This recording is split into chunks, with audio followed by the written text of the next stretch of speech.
Merci de nous retrouver sur Cam News 24 dans le cadre de ce programme économique, la minute de l'économie dont voici les principales articulations. Infrastructure ferroviaire, le groupe Bolloré veut apporter sa contribution, c'est à travers le financement de la réalisation des études de faisabilité et les travaux de construction du chemin de fer entre Ngaoundéré, la partie septentrionale du Cameroun, et N'Djamena, la capitale tchadienne. À l'étranger, économie verte au profit du développement durable, il s'agit d'un salon d'exposition de l'économie verte à Los Angeles aux États-Unis. Ça se passe au Green Festival. Voilà pour les grandes articulations de votre programme économique sur Cam News 24, la chaîne info. Et bienvenue à tous. L'actualité économique sur Cap News 24, Madame, Monsieur, merci de nous rejoindre. Le taux d'inflation est en hausse au Cameroun. Les chiffres de l'Institut national des statistiques indiquent qu'il a atteint les 3,4% au premier semestre 2015, contre 1,1% sur la même période en 2014. D'après le rapport de l'INS, cela s'explique notamment par une flambée de 14,5% des prix des biens et services de transport à la suite de la révision à la hausse des prix du carburant intervenue le 1er juillet 2014. Les chiffres indiquent que les prix des légumes ont augmenté de 9%, ceux de la viande de 4,5%. Les produits locaux ont connu une hausse moyenne de 3,4% contre 1,6% seulement. Et donc le Fonds monétaire international précise cela.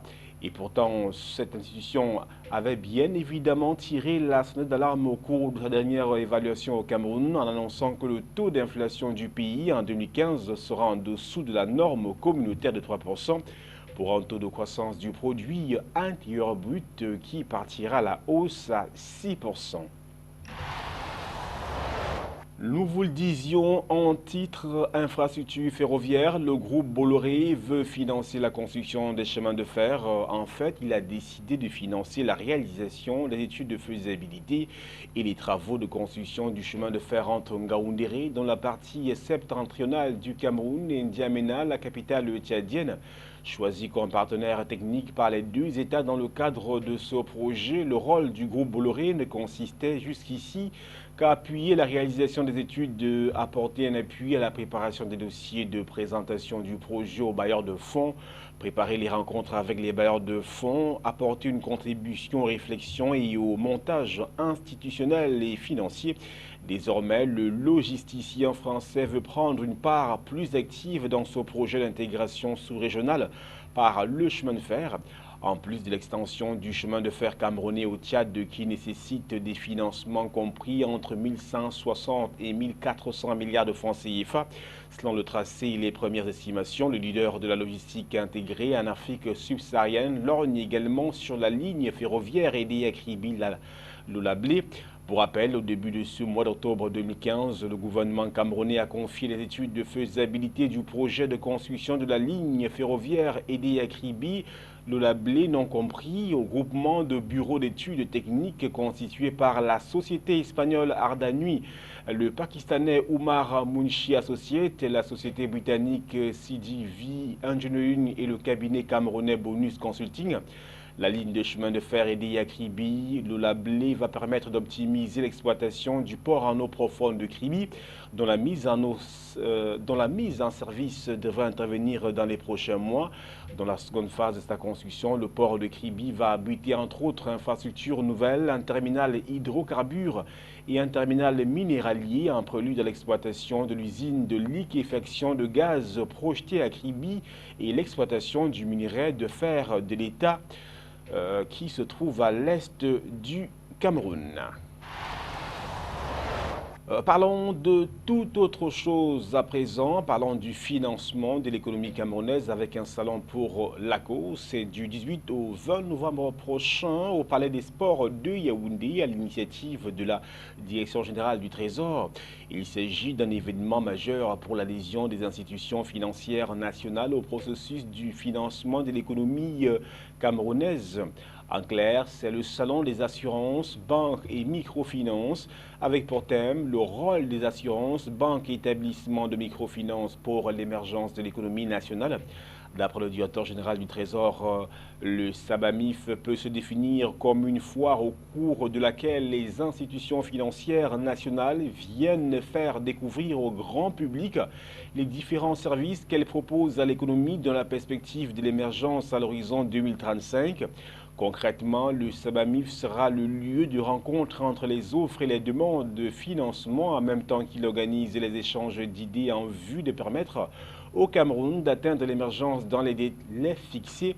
Par ailleurs, il s'agira de communiquer sur les importantes réformes intervenues dans le secteur financier et qui tendent à permettre un meilleur accès au crédit pour les entreprises, à favoriser l'arrivée sur le marché de nouveaux acteurs, à développer la microfinance et à créer de nouveaux instruments financiers.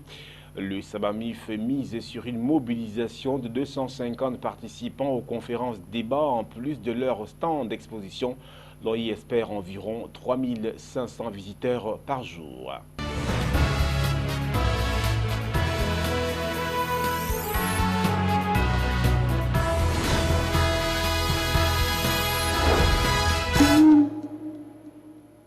L'actualité économique au-delà des frontières camerounaises, à présent direction les États-Unis pour parler de l'économie verte au profit du développement durable. Il s'agit d'un salon d'exposition de l'économie verte qui se tient à Los Angeles aux États-Unis. Bien sûr, ça se passe au Green Festival.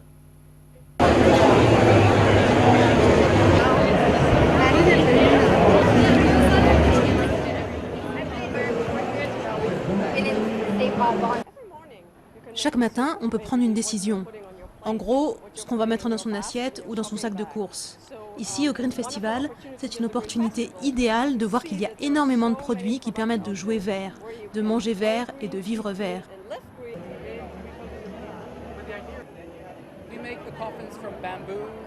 Nous fabriquons des cercueils en bambou, en saule et en algues.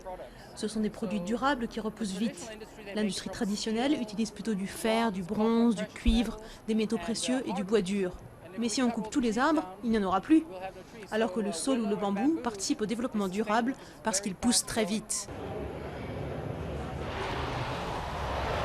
Retour sur le continent africain avec l'Éthiopie qui va abriter le plus grand barrage jamais construit sur le continent. D'une capacité prévisionnelle de 6000 MW, il sera livré en 2017. À Gouba, dans la corne de l'Afrique, sort de profondeur le plus grand barrage du continent. D'une capacité prévisionnelle de 6000 MW, les travaux du grand barrage de la Renaissance éthiopienne évoluent. La réalisation de cette infrastructure économique a nécessité une déviation du Nil bleu sur 500 mètres. Ce projet bénéficiera autant au pays en amont qu'à l'Éthiopie. Ça sera 50-50. Le bénéfice sera de 100%. Les pays en amont en profiteront aussi. Comment? Cette structure servira de rempart contre les inondations. Nous construisons ce barrage sur un affluent pour générer de l'électricité. L'Éthiopie rassure quant à la portée de ce projet. En régulant le débit toute l'année, il n'y aura aucun gaspillage dû à ce barrage Grande Renaissance. Les études qui ont déjà été menées au Soudan montrent qu'en régulant le cours et sans construire de barrage hydroélectrique, ils pourront tirer jusqu'à 2600 gigawatts par an sans même construire de barrage. D'un coût global de 3,2 milliards d'euros, ce barrage est le témoignage de l'ardeur éthiopienne au travail. Nous investissons notre argent durement gagné. Nous ne faisons aucun compromis sur la qualité, sur la sécurité. Comme je vous l'ai déjà dit, nous respectons les standards, les codes, les règles internationales. Nous mettons en œuvre cette pratique, cette ingénierie, cette science. L'Égypte avait émis quelques réserves quant à la réalisation de ce barrage hydroélectrique. Ces réserves en eau dépendant essentiellement du Nil. En décembre dernier, le Soudan, l'Égypte et l'Éthiopie ont eu un entretien fructueux sur la question. Le plus grand barrage d'Afrique sera livré en 2017. Place à présent au chiffre du jour. Il est de 6000 MW. C'est la capacité prévisionnelle du plus grand barrage africain qui est en train de se construire du côté de l'Éthiopie. Ce barrage sera livré en 2017.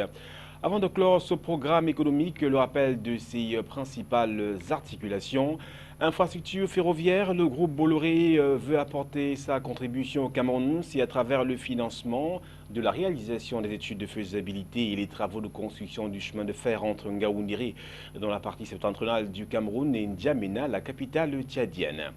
Économie verte au profit du développement durable, il s'agit d'un salon d'exposition de l'économie verte à Los Angeles aux États-Unis. Ça se passe au Green Festival.